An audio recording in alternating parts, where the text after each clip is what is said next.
Hei ja tervetuloa meidän Suomi-podcastiin. Kiva, että olet taas mukana. Tänään puhumme uudesta aiheesta, kuinka voit puhua persoonallisuudestasi, eli miten kuvailet itseäsi. Se on mielestäni jännittävää. En usein tiedä, miten kuvailisin itseäni. Se on aivan normaalia. Monet oppijat tuntevat sanoja, mutta eivät tiedä, miten käyttää niitä puheessa.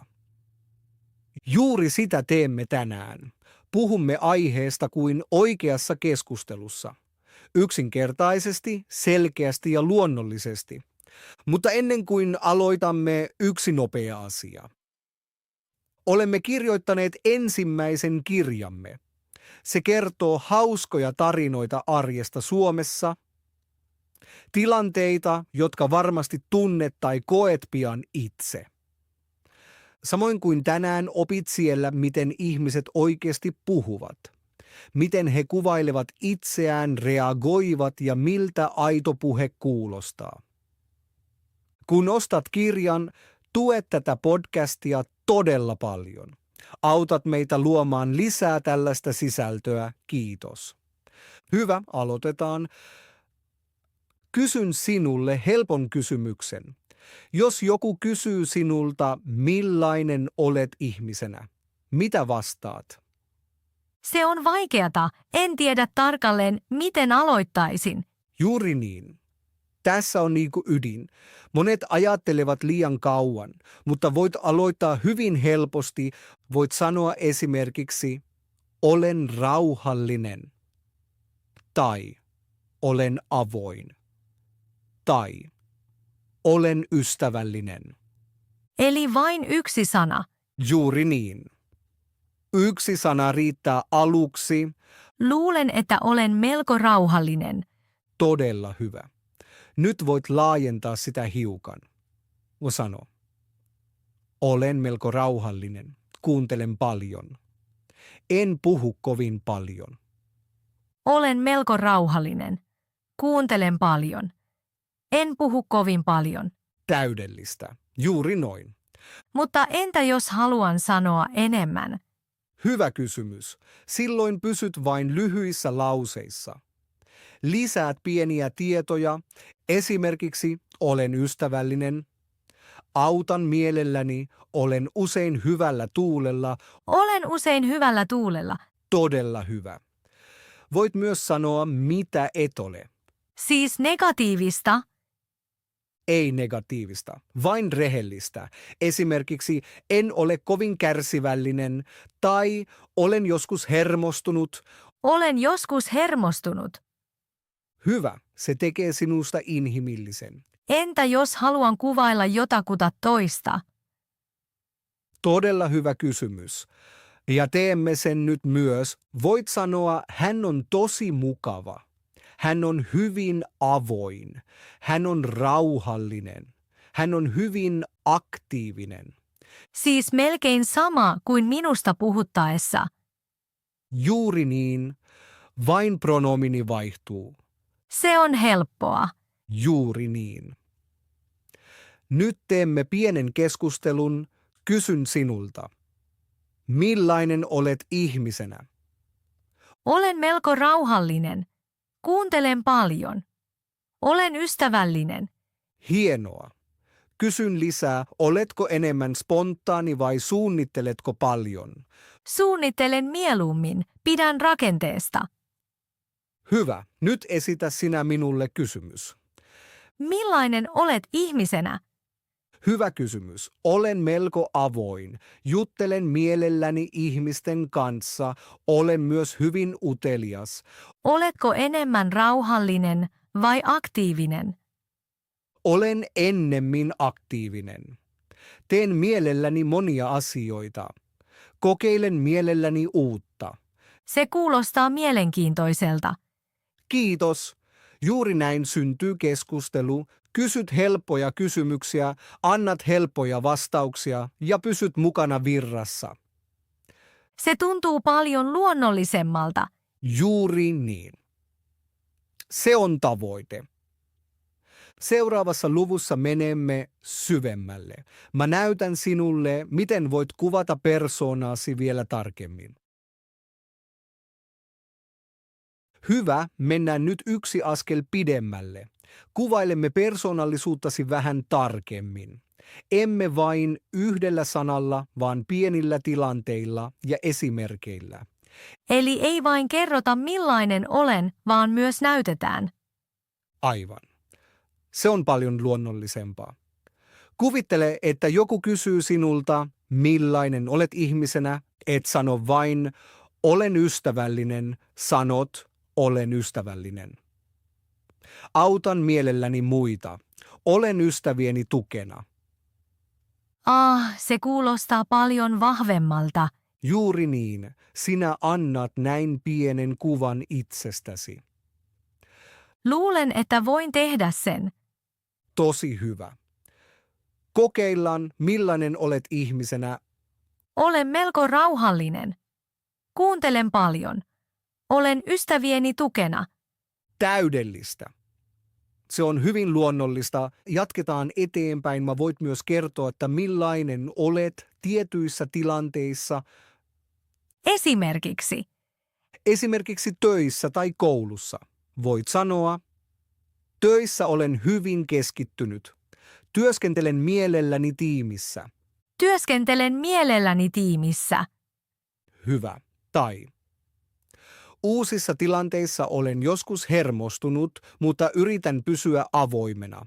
Se sopii minuun hyvin. Sano se sitten. Uusissa tilanteissa olen joskus hermostunut, mutta yritän pysyä avoimena. Täydellistä. Juuri noin. Entä jos haluan puhua vahvuuksistani? Todella hyvä kysymys.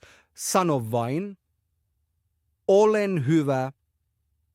Esimerkiksi, olen hyvä järjestämään, olen hyvä kuuntelemaan. Olen hyvä kuuntelemaan. Hyvä, taas voit kiittää taas laajentaa sitä. Ja olen hyvä kuuntelemaan. Ihmiset kertovat minulle usein ongelmistaan. Ihmiset kertovat minulle usein ongelmistaan. Täydellistä. Se tekee väitteestäsi vahvemman. Entä heikkoudet? Se on myös tärkeää. Voit sanoa, en ole kovin hyvä. Tai minulla on joskus vaikeuksia. Minulla on joskus vaikeuksia stressin kanssa. Hyvä. Tai olen joskus kärsimätön. Olen joskus kärsimätön.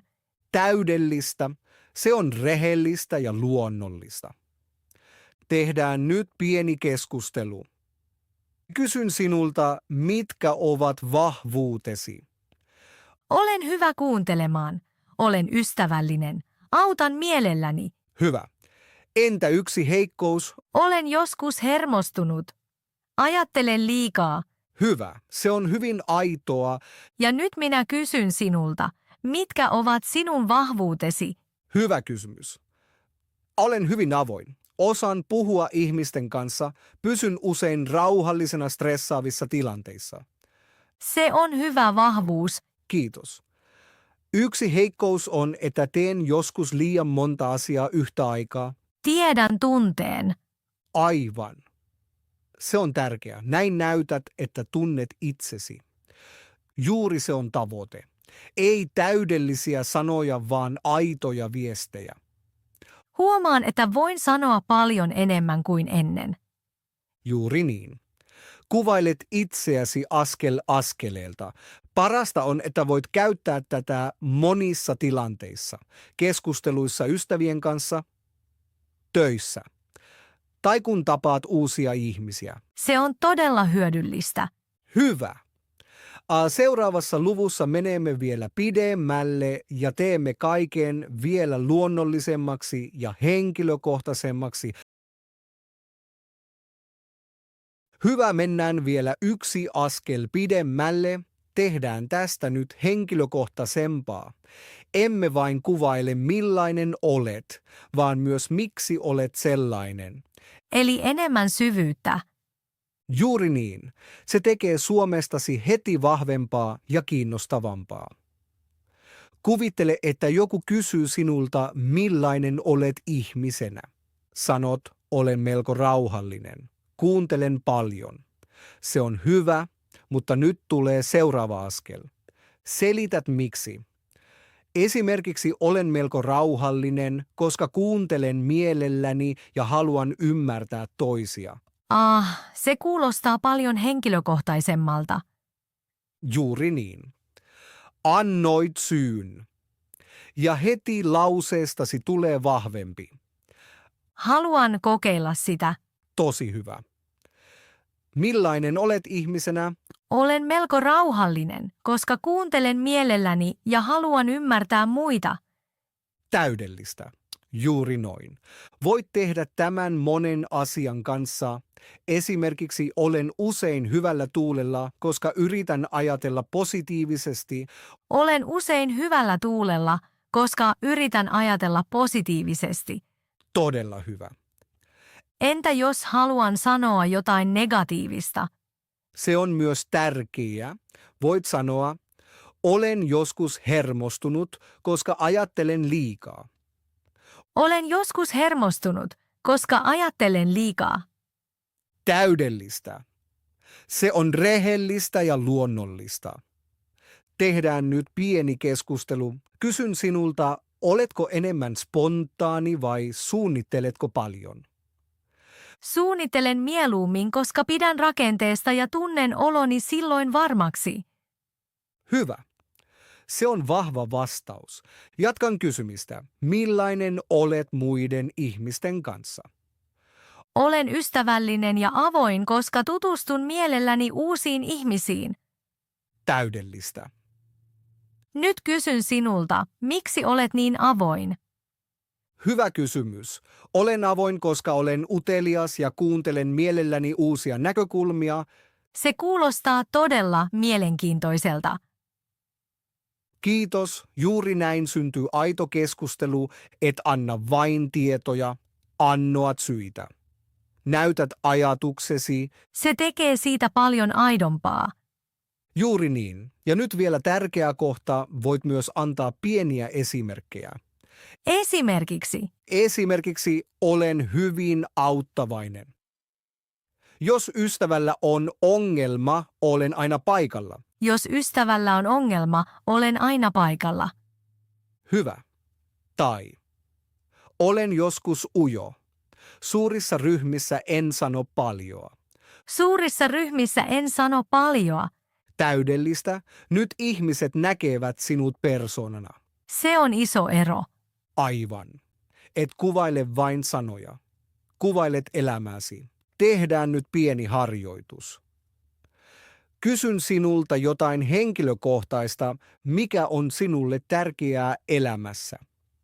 Minulle ystävät ovat tärkeitä, koska he tukevat minua ja tunnen oloni heidän kanssaan hyväksi. Hyvä. Se on vahva vastaus. Ja mitä haluat parantaa? Haluan tulla itse varmemmaksi, koska minua pelottaa joskus liikaa. Täydellistä. Juuri noin. Huomaan, että voin nyt puhua paljon vapaammin. Juuri niin. Et enää etsi sanoja. Puhut vain itsestäsi ja tämä on tavoite. Luonnollinen puhe tarkoittaa, että puhut oikeista asioista. Se tuntuu oikealta. Hyvä. Seuraavassa luvussa lopetamme ja kerromme vielä kaiken yhteen. Hyvä. Olemme nyt tämän jakson lopussa. Tämä jakso oli vähän lyhyempi. Pidätkö enemmän lyhyistä vai pidemmistä jaksoista? Kirjoita se kommentteihin. Kertaan vielä, mitä tänään opit. Tänään puhuttiin siitä, miten voit puhua persoonallisuudestasi. Siis miten kuvailet itseäsi ja näytät muille, millainen olet. Niin, ja huomasin, ettei se olekaan niin monimutkaista. Aivan. Et tarvitse täydellisiä lauseita, tarvitset yksinkertaisia ja selkeitä väittämiä. Voit aloittaa näin. Olen rauhallinen, olen avoin, olen ystävällinen. Se on hyvä aloitus. Sitten menet askeleen eteenpäin, annat lisää tietoa. No, olen rauhallinen. Kuuntelen paljon. En puhu kovin paljon. Kyllä, se tekee asian heti selvemmäksi. Juuri niin, seuraavaksi selität miksi. Olen rauhallinen, koska kuuntelen mielelläni. Olen ystävällinen, koska haluan auttaa toisia. Se tekee siitä henkilökohtaisempaa. Aivan. Sitten voit antaa esimerkkejä. Kun ystävällä on ongelma, olen paikalla. Suurissa ryhmissä olen aika hiljainen. Se näyttää todella, millainen ihminen on. Juuri niin, se on tavoite. Ei vain sanoja, vaan sinä ihmisenä. Ja tosi tärkeää, voit myös kysyä kysymyksiä. Millainen olet ihmisenä? Mitkä ovat vahvuutesi? Mitä haluat parantaa? Niin, se auttaa aloittamaan keskustelun. Aivan, kieli on aina vuorovaikutusta. Ja nyt tulee tehtäväsi sinulle ja kaikille kuulijoille. Okei, olen valmis. Ota hetki ja mieti itseäsi. Millainen olet ihmisenä? Valitse 3 yksinkertaista lausetta. Esimerkiksi olen rauhallinen, olen ystävällinen, olen joskus hermostunut. Tämän voi tehdä jokainen. Juuri niin. Nyt laajenna näitä lauseita. Kerro miksi. Tai anna pieni esimerkki. Eli kerro vähän enemmän. Aivan. Ja sano lauseet ääneen. Ei vain mielessä, vaan oikeasti ääneen. Voit tehdä sen yksin tai yhdessä jonkun kanssa. Se auttaa oppimisessa. Hyvä. Ja vielä yksi asia kaikille kuulijoille. Kirjoita meille kommentteihin. Millainen olet ihmisenä? Kirjoita 1 tai 2 lausetta itsestäsi. Se on jännittävää. Aivan. Ja jos haluat, lue myös muiden kommentit. Saat uusia ideoita ja näet, miten muut kuvailevat itseään. Se motivoi paljon. Juuri niin. Oppiminen ei tapahdu vain täällä podcastissa. Oppiminen tapahtuu myös vuorovaikutuksessa. Ehkä puhumme seuraavassa jaksossa vastauksistanne. Se olisi kivaa. Hyvä. Kiitos, että olit tänään mukana. Jatka harjoittelua. Puhu ääneen. Älä pelkää näyttää itseäsi. Kiitos Petri, tämä oli todella hyödyllistä. Todella mielelläni. Kuullaan seuraavalla kerralla. Ensi kertaan. Hei hei!